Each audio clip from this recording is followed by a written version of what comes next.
প্রিয় ষষ্ঠ শ্রেণীর শিক্ষার্থীরা, শুভেচ্ছা নিও।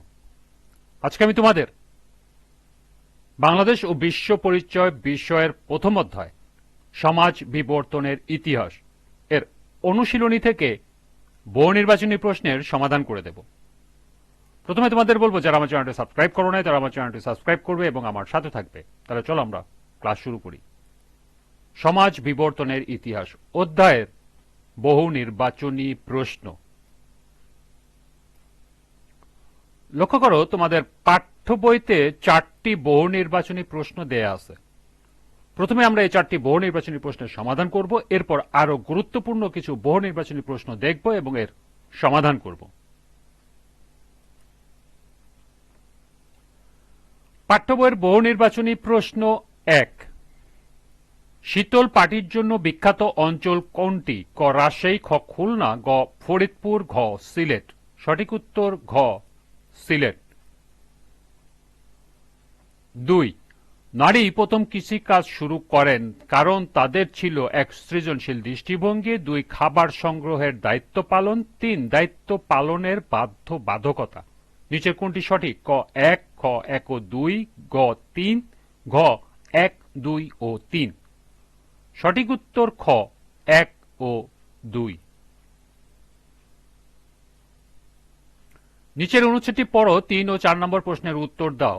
স্কুল মাঠে একটি মেলা হচ্ছে। একটি স্টল স্পিনিং মিল, কাপড় বুননের তাঁত, বিদ্যুৎ তৈরির ছোট ছোট প্রজেক্ট দিয়ে সাজানো হয়েছে। 3।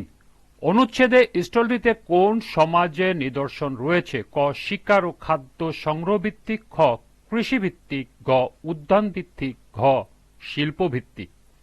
সঠিক উত্তর ঘ শিল্প ভিত্তিক। 4। উক্ত সমাজ ব্যবস্থার ফলে 1 অধিক উৎপাদন নিশ্চিত হয়েছে, 2 কৃষির সূচনা হয়েছে, 3 যোগাযোগ সহজতর হয়েছে। নিচের কোনটি সঠিক? ক 1, খ 1 ও 2, গ 1 ও খ 1 ও 3, গ 1 ও 2 এবং ঘ 1, 2 ও 3। সঠিক উত্তর খ 1 ও 3। এই ছিল পাঠ্য বইয়ের 4টি বহু নির্বাচনী প্রশ্নের সমাধান। এবার সম্ভাব্য গুরুত্বপূর্ণ কিছু বহু নির্বাচনী প্রশ্ন। 5। কত সালে কলম্বাস পৌঁছে গেলেন আমেরিকায়?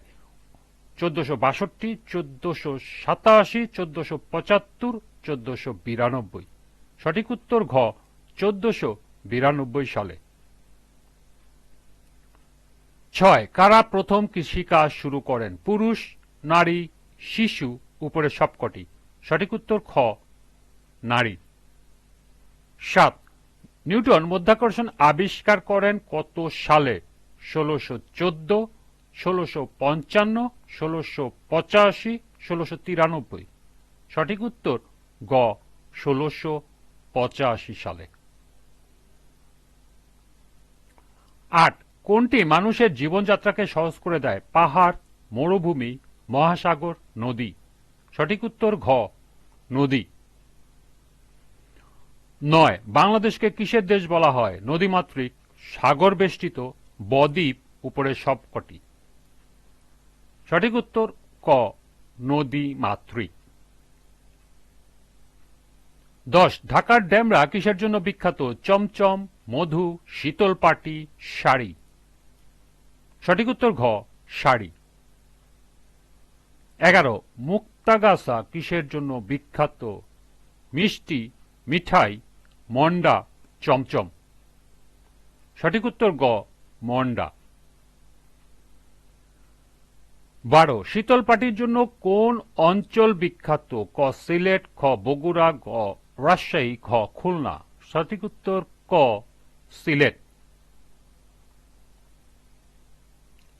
13। কালের সুদীর্ঘ যাত্রাপথে সমাজ পরিবর্তনকে কয় ভাগে ভাগ করা যায়? 3, 4, 5, 6। সঠিক উত্তর ঘ 6 ভাগে। এবং সর্বশেষ প্রশ্ন 14। সমাজ পরিবর্তনের প্রথম ধাপ কোনটি? কৃষিভিত্তিক, উদ্যান কৃষিভিত্তিক, পশুপালন এবং শিকার ও খাদ্য সংগ্রহভিত্তিক সমাজ। সঠিক উত্তর ঘ শিকার ও খাদ্য সংগ্রহভিত্তিক সমাজ। এই ছিল বহু নির্বাচনী প্রশ্নের সমাধান। আজকের ক্লাসটি এ পর্যন্তই।